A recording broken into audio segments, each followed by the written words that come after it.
Benvenuti a quest'ultima giornata del Wired Fest, che aprirà con un contenuto, un ospite molto importante per noi.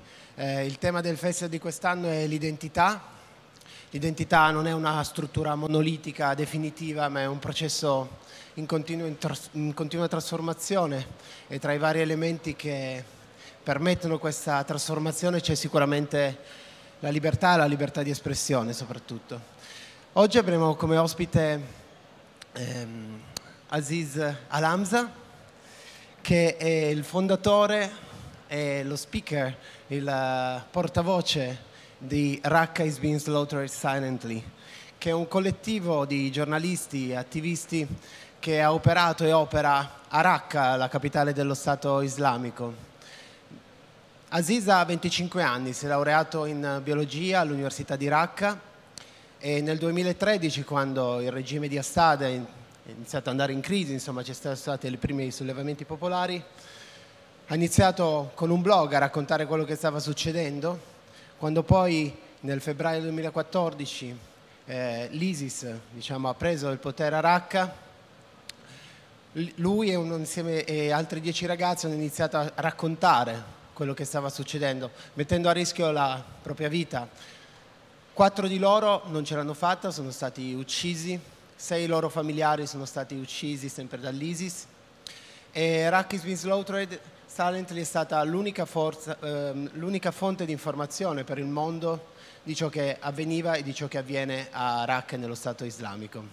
Quindi è un grande piacere invitare una cosa, dimenticavo, scusate, Aziz avrebbe piacere anche di rispondere a delle domande se ci fossero, quindi lì c'è Arianna che è a disposizione con un microfono. Se qualcuno di voi alla fine dello speech di Aziz volesse fare una domanda, lo prego di alzarsi, andare lì in modo tale da poter fare la domanda a Aziz.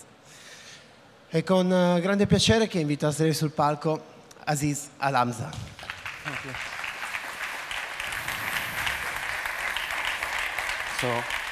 Thank you.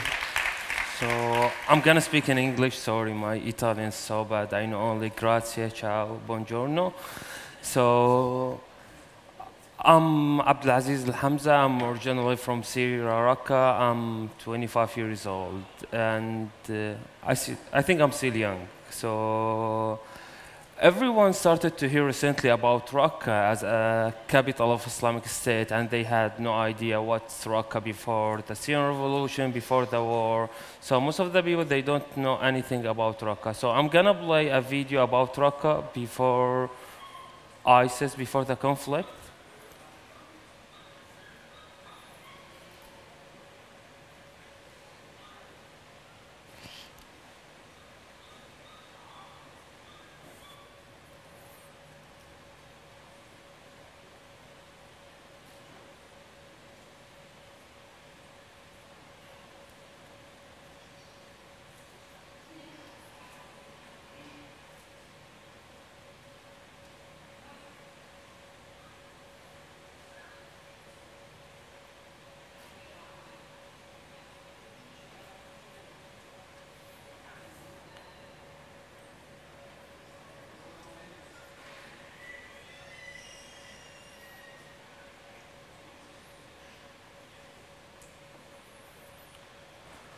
So I will tell you a bit about Raqqa before all this conflict.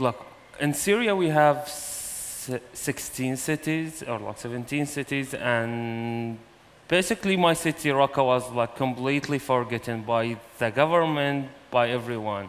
It was not that big or modern like Aleppo or Damascus, even in the weather news. So they were talking about the rest of the Syrian cities without mentioning Raqqa. So it's here empty. So even the city was forgotten in the weather news. I will tell you a bit about myself before the revolution. So I was that normal guy. I was 20 years old, and I was studying biochemistry. So I had nothing to do with journalism or any kind of political or anything. All what I was looking or thinking about is play football, steal money from my dad, like to hang out, travel to other cities, and like my friends used to say that I'm like a troublemaker.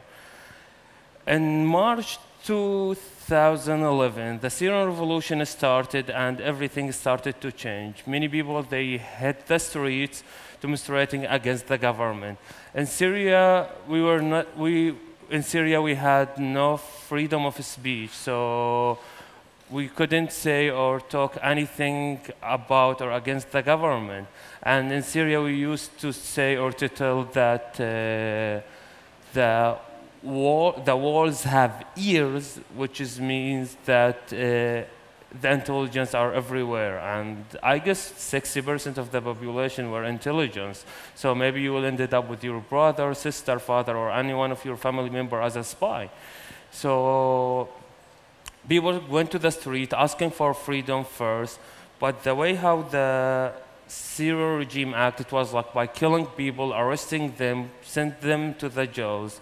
And at that time, after I went like to the first demonstration, and I heard like local news that the demonstration were all over Syria, I went back home to check the local TV if they're like talking about anything. And that's what I ended up. So they were talking what will happen to the earth if the sun will disappear. So it was an interesting topic since there were like demonstration everywhere and people are getting killed. So most of the young people decided to film the demonstration, to be journalists themselves, because the Syrian regime, the Syrian government prevented most of the media organization to enter the city and cover what's going on.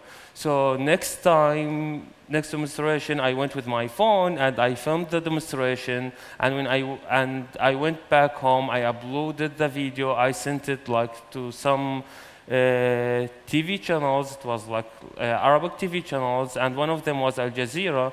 And like I was happy that like the video was screened or on Al Jazeera that time.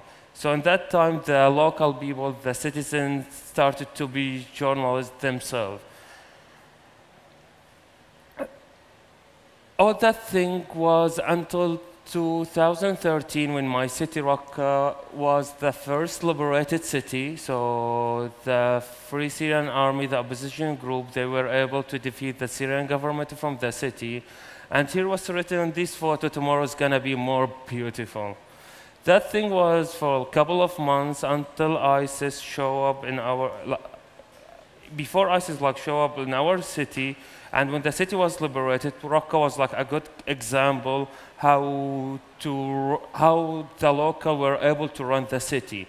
So in one day we ended up without government, without anything. So it was a challenge how to run the city.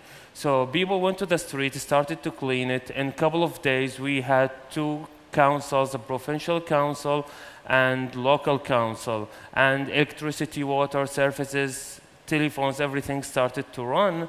And after a month, even the universities and the schools were able to operate again. So these photos, like from my university, as I told you, I was studying biochemistry that time, and I was sleeping in the university. It was like a good experience, like to study and sleep in the university in the same time. So we were able not to let the armed people, the armed groups to enter the universities, and we were able to operate everything. And in 3 months, we ended up with 45 civil society organizations and many international journalists, many international organizations, and we started to operate and do many activities in the city. Until ISIS show up, and here is like the demonstrations. It kept going on in the city, and ISIS show up in mid of April 2014, and here everything started to change. Generally, I show some execution videos, but today, since we have some children, I decided not to show anything. So after that, ISIS started to kill, to execute people, and that was like they started step by step, because in that time there were many other groups operating in the city. But the reaction of the people was not to support or not to support ISIS, but that was like the reaction of the people.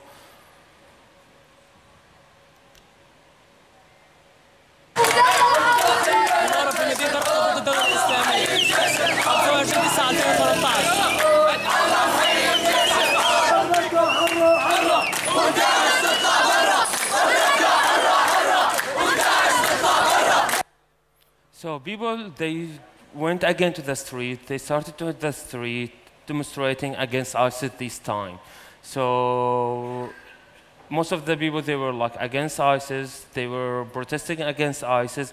And this demonstration took place mostly everywhere in the city. And the main demonstrations were in front of the main ISIS headquarters. And this demonstration were asking the Free Syrian Army, the opposition, to start or to defeat ISIS from the city. So the battle started in January 2014. Unfortunately, ISIS was able to control Raqqa city, and they started to change everything step by step. So they started to establish many new rules. They started not to let people smoke. Then they started to force the people to wear like a specific uniform. For the women, they should cover all of themselves. They can't show any part of their body. Even for the men, they can't wear like jeans. They can't wear like Nike, like whatever shoes or trousers, because they said that Nike is the name of one of the Greek gods, and it's like something so complicated. So if you will walk around with a Nike t-shirt, like they will flag you. So they started to establish many other rules, and they started to execute people in public streets, and they started like to spread violation everywhere. All that things was like to scare the civilians. So I'm gonna just jump this photo, and then most of the people, they ask like how ISIS can fund itself.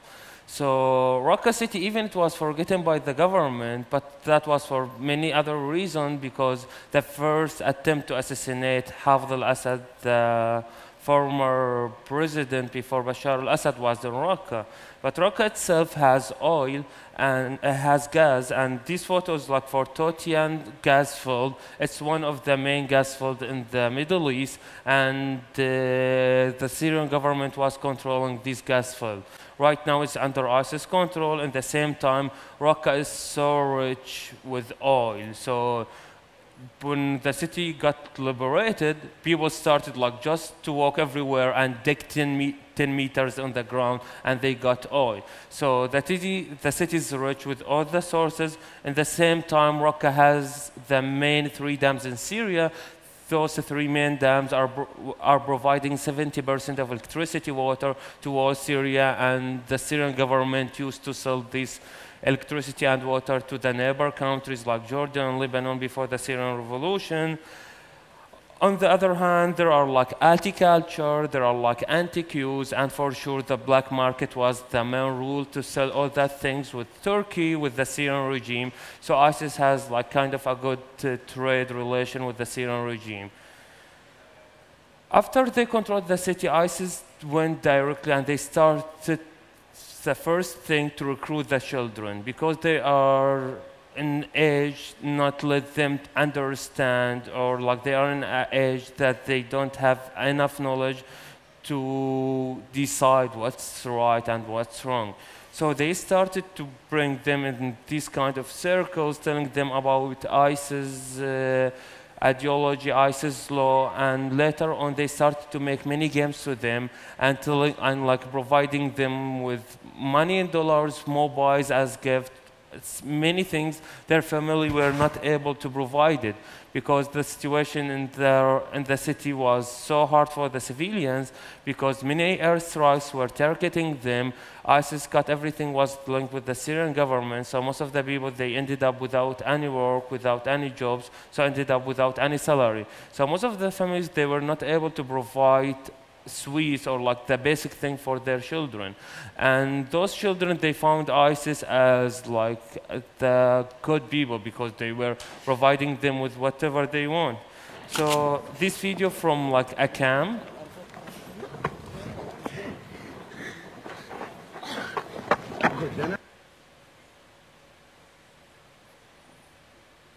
So in this camp, after they were like taking the children to these circles to teach them ISIS ideology law, the children were taken to this camp where they were trained and then sent to the battle. And ISIS was using the children to carry weapons, to carry medicine, and in the worst cases, they were sent to bomb themselves to let the high leaders and high fighters escape. So, and after that, we decided to step, after that, like I was forced to leave the city with some other colleagues. In the same time, there were many of our friends, our colleagues that decided to stay in the city, and we decided to establish or to do something to shed a light about Raqqa, about what's going on, because at that time, no one had heard about anything about ISIS, about the situation in Raqqa. So we decided to make this organization or this campaign, Raqqa is being slaughtered silently, even trying to draw the attention of the international media, international community, trying to make a change in the situation. So, and we started to operate like in 2 teams, our main first team in Raqqa, and we still have this same team. So we have 17 colleagues inside in Raqqa city itself and the countryside, and we have 10 members outside, that's the second team. So for ISIS started like to spread their propaganda everywhere online and on the social media. And they were saying that Raqqa is the paradise, Raqqa the best place to come, and they were able to recruit many people. And they ended up with thousands of fighters from 84 countries, from Europe, from US, from Canada, Africa, Asia. So we decided to fight them in the same way. So we decided to fight them online. For us as organization, as friends, our ages between 18 to 28, we were against the idea of weapons, so we didn't find any other way to fight them, only to do it online. So we started this organization, and one of the first activities to show the reality of life. ISIS were saying that everything is fine, all the people in Raqqa city are having like a good life, and then we started, that was like one of our videos, it's showing like a line of people, it's showing like line of tens, hundreds of people waiting in line to get some food.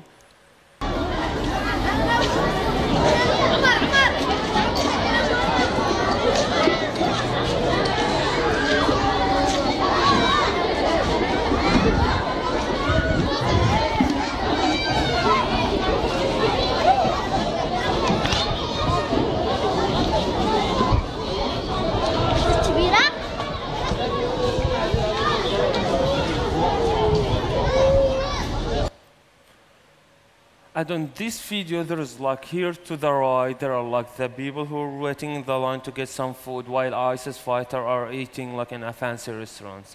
So we were like reporting, taking videos of all that stuff, and we were uploading everything online. So our colleagues, they were providing us with this, our colleagues in Raqqa, they were providing us with these materials, and our second team was uploading everything online. And later on, we found out that it's not enough only to do media work, only to report news, since there are like thousands of people who are still living there. So we decided to do awareness campaign. We decided to do like many education campaign to let the people know that there is like resistance in the city. So we started doing graffiti campaigns to spray on the walls. So it's not clear here, so we can. So here is like to just spread posters around the city. عملية نوعية بالقرب من بيوت أهل الدواعش.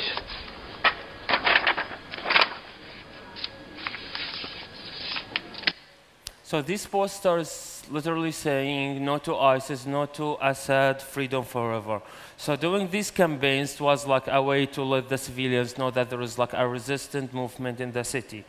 But when we knew about like how ISIS started to recruit the people, how ISIS started to recruit the children, we decided that we need to do something more effective, like to stop people joining ISIS, and especially the children.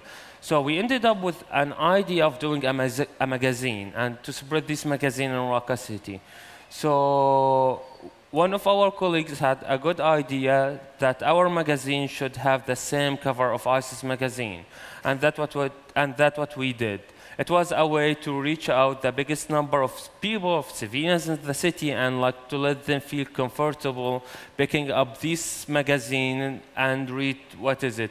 But like what was inside the magazine was like completely different than ISIS magazine. And here we had like a section for the children to educate them about the risk of joining ISIS and what they should do, and to do this caricature that is written in our local accent, which will be able to understood by them. It was like a best way. We've done this magazine in collaborate with some experts who know how to deal with children, and it was like an effective tool, like to send our messages to the local, to the children, even to ISIS fighters.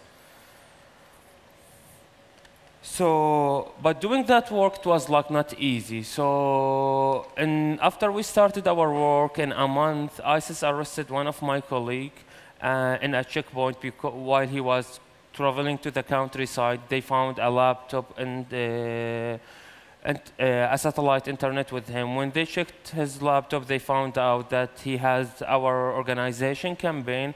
So my friend name is Al-Mu'taz Billah. He was 20 years old. And after ISIS arresting him for 3 weeks, we got the news that he was executed in a public square. Again, I'm not going to show the video of the execution. And then ISIS decided to find us in several ways. So they spread security cameras in the city checkpoints, and then they tweeted from like the monitoring room that will be useful to catch like of rockets being slaughtered silently idiots. So it was like a message.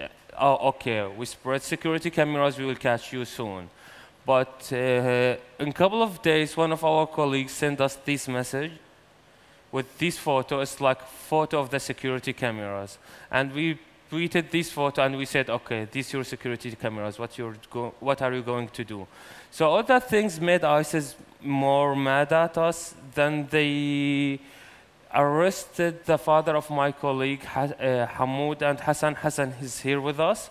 So ISIS arrested his father, and they executed him with his brother-in-law and other friends in 2 official videos. Then ISIS were not able to find any of us inside, so they had a long arm to Turkey, where they assassinated my colleague Ibrahim to the left and his friend Faris in their house. We found them in the morning beheaded without their heads. And later on, Ahmed also was assassinated in Idlib, in another Syrian city under the opposition. Ahmed is like also Hassan's brother who lost his father first. And then Naji is our trainer, our godfather, who used to train us. He was like one of the main supporters of us. Also, they assassinated him in Gaziantep, one of the main Turkish city, in the midday, 12 p.m.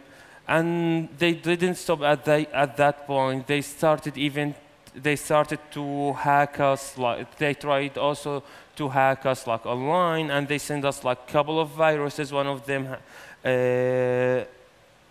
was so complicated, and like there were like many research about it in Canada, Toronto University. And then the problem, most of the people, they know that there is like only ISIS and Raqqa, but there are like many other groups, many other sides are doing many human rights violations against the civilians. And here, as you can say, in March 2016, up to the left, the Russian warplanes killed 131 civilians, since ISIS killed 7 civilians. So ISIS is, the Russian warplanes committed many crimes, many massacres, and that thing right now is also with the international coalition, with the lead of US, and Italy is part of it. They are also killing daily hundreds of civilians. And after all doing all that work, before Googling Raqqa, before we started our war, Google and Raqqa, you will see only ISIS propaganda, ISIS materials. Right now, Google and Raqqa, after Wikipedia, you will end up with our website, with our page. So we started to be a main source of the international media. We started to be a main source to the international media. For us as young people who started from nothing, none of us studied any media. We were everywhere around the world doing forums, interviews, whatever, trying to tell the truth about what's going on. And we ended up taking many awards. So all that things to say that the youth people can make the change in the situation in their countries. We used to know that only the old people, they can talk about politics, only the old people, they can decide the future of their country. But with the Syrian revolution, with the Arabic Spring, all that thing was different. So the youth people, they are leading everything. The youth people are doing everything. The youth people were able to go to meet with government, organization, UN, and everyone, and they were able to make a change in the situation. We're still operating with the same organization, Raqqa is being sought silently, and we still have the same colleagues, same members, and I got this question every time, like, who would you prefer, the Syrian government or ISIS? And I will let the photo answer my question. And if you want to know more about our work, recently we've done a documentary. It's called City of Ghosts. It will be released in the theaters in US in July, and it will come to Europe. So we will see the trailer of the movie, and I will end it up.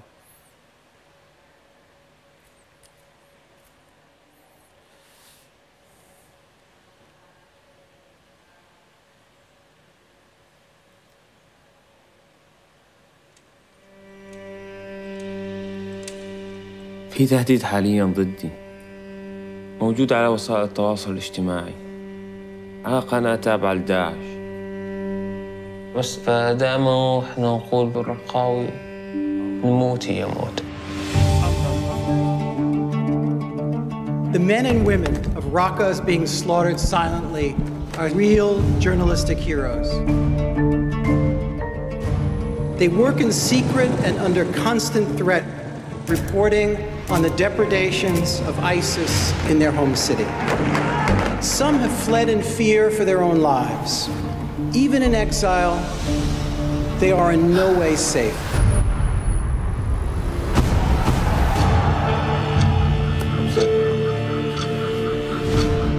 يلي هو جهاز انترنت فضائي اللي ممكن داعش انه تلقط الاشارات تبعه عن طريق سيارات. كان لازم نسلط الضوء على مدينة ووقتها بالحقيقية بيننا وبين داعش. بينشر صور على الانترنت بأسمائنا وصور مأخوذة من شوارع بيوتنا. أنا والد المدعو حمود محمد الموسى. هنا إنه عد موالنا وأخونا مشان نوقف، نحن راح نكمل. أوعدك راح نكمل. عم بيسألوا إذا بشي يوم جديد بالرقة. وصلوا.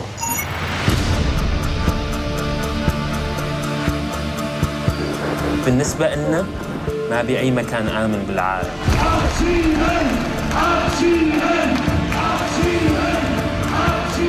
It's not enough to expose the crimes of ISIS. We must also fight against their ideology.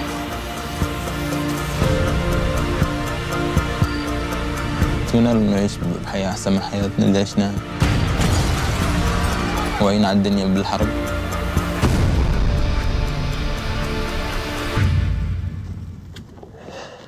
Either we will win or they will kill all of us.